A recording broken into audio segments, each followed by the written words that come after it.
بسم اللہ الرحمن الرحیم۔ السلام علیکم ورحمۃ اللہ وبرکاتہ۔ میرا نام رومان بنت یونس ہے اور میں امید کرتی ہوں کہ آپ سب ٹھیک ہوں گے۔ آج کی اس ویڈیو میں آپ کو قارون کے بارے میں بتاؤں گی۔ جو قارون تھا وہ حضرت موسیٰ علیہ السلام کی قوم سے تھا، بنی اسرائیلی تھا۔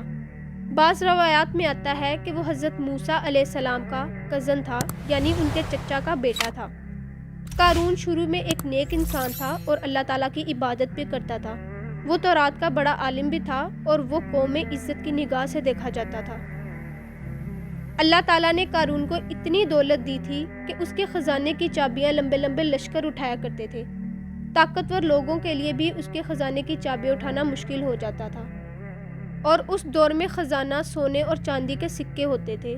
اس کا محل سونے، چاندی، جواہرات سے بھرا رہتا تھا اور لوگ اس کی دولت کو دیکھ کر حیران ہوتے تھے۔ جب اللہ تعالیٰ نے اس کو اتنی دولت دی تو اس میں غرور و تکبر آ گیا۔ جو قارون کی قوم میں نیک لوگ تھے انہوں نے قارون سے کہا کہ اتراؤ مت، اللہ تعالیٰ اترانے والوں کو پسند نہیں کرتا، اتنا تکبر نہ کرو۔ اللہ تعالیٰ نے جو تجھے یہ مال و دولت دی ہے اسے اللہ کی راہ میں خرچ کر تاکہ تیری آخرت سنور جائے۔ آخرت کے لیے بھی تو کچھ بچا کے رکھ جس سے تیرے گناہ مٹ جائیں۔ اور کہنے لگے کہ اے قارون، یہ نہ سوچ کہ تو نے اس دنیا میں کتنا رہنا ہے۔ تیری دولت دیکھ کر ایسا لگتا ہے کہ تو ایسے سوچتا ہے جیسے تو نے اس دنیا میں ہمیشہ رہنا ہے۔ اور یہ بھی کہنے لگے کہ جیسے اللہ نے تجھ پر اتنا احسان کیا ہے تو بھی اللہ کی مخلوق پر احسان کر، کہ تیرے پاس اتنی دولت ہے اور یہاں لوگوں کو کھانے پینے کو کچھ مل ہی نہیں رہا، بنی اسرائیلیوں پر اتنا ظلم ہو رہا ہے تو بھی اپنی قوم کے لوگوں پر کچھ خرچ کر۔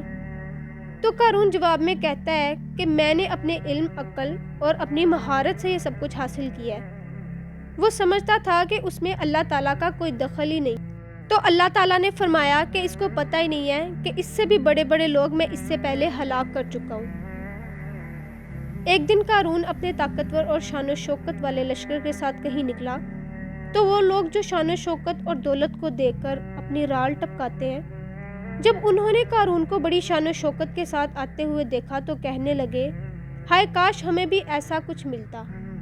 تو اللہ تعالیٰ فرماتے ہیں کہ جو نیک لوگ تھے انہوں نے کہا کہ تم برباد ہو جاؤ ان لوگوں سے جو قارون کو دیکھ کر خواہش کر رہے تھے، اور کہنے لگے اللہ نیک لوگوں کو آخرت میں جو بدلہ دے گا وہ اس سے کئی گنا بہتر ہوگا، اتنا بہتر ہوگا کہ تم لوگ تصور بھی نہیں کر سکتے۔ حضرت موسیٰ علیہ السلام قارون کو بار بار نصیحت کرتے تھے کہ تکبر نہ کرو، زکوٰۃ دو، ظلم مت کرو۔ تو قارون کو حضرت موسیٰ علیہ السلام سے چڑ ہونے لگ گئی۔ تو اس بدبخت نے ایک عورت کو خریدا اور اس کو پیسے کی لالچ دی کہ میں تجھے بہت سی دولت سے نوازوں گا، تو نے معاذ اللہ حضرت موسیٰ علیہ السلام پر زنا کا بہتان لگانا ہے۔ جب کوئی عورت کسی پر بہتان لگاتی ہے تو لوگ فوراً یقین کر لیتے ہیں، تو تب بھی لوگوں نے فوراً یقین کر لیا، اور اوپر سے بنی اسرائیل تھے بھی تھوڑے نالائق۔ جب اس عورت کو لایا گیا اور حضرت موسیٰ علیہ السلام بھی آئے، اور جب اس عورت کی نظر حضرت موسیٰ علیہ السلام پر پڑی تو وہ ڈر گئی۔ اس کے دل میں خوف پیدا ہو گیا کہ میں لاکھوں روپے تو لے رہی تھی مگر میں بہتان کس پہ لگا رہی ہوں، میرا قیامت کے دن کیا بنے گا۔ اللہ نے اس کے دل میں خوف پیدا کر دیا تو وہ بہتان لگانے سے باز آ گئی۔ اس نے بتا دیا کہ مجھے قارون نے پیسے دیے تھے کہ حضرت موسیٰ علیہ السلام پر بہتان لگانا ہے۔ تو حضرت موسیٰ علیہ السلام کو غصہ آیا اور انہوں نے اسی وقت قارون کو بد دعا دی کہ اے اللہ تو اس کو ہلاک کر دے۔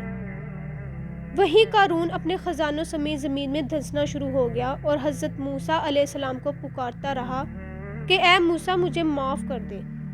حضرت موسیٰ علیہ السلام نے کہا نہیں۔